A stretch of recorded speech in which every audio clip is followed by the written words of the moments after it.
Justin Bautista at samahan niyo akong maghanda para sa pagpasok ko mamaya.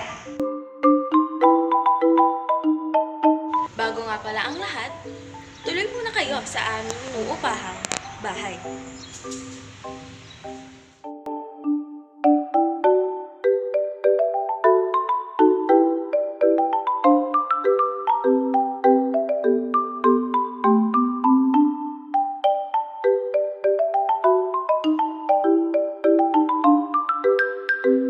At dahil nga pala kagigising ko lang, mag-iinit muna tayo ng tubig.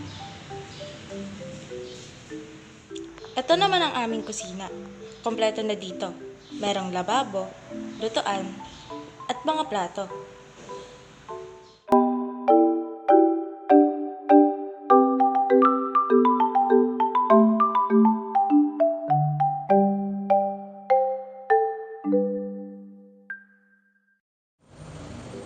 Habang naghihintay, gagantuhan ko muna kayo.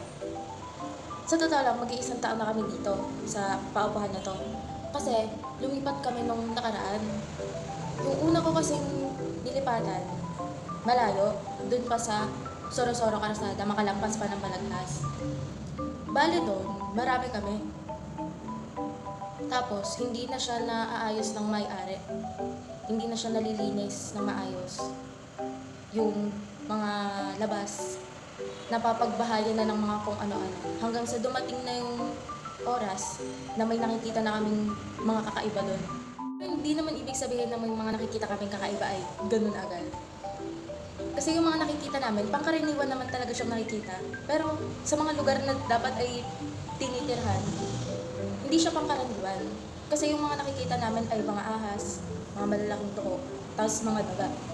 At kumakalampag na siya sa kisame, kaya hindi na rin kami makatulong na maayos nun. Kaya lahat kami naisipan namin na lumipat na. Naghanap kami mga ganitong panahon, Pebrero.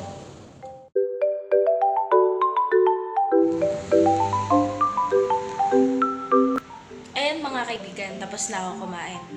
Sa ngayon naman ay liligo na ako.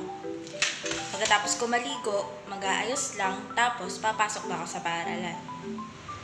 Ayan mga kaibigan, nakaligo na rin ako at nakabihis.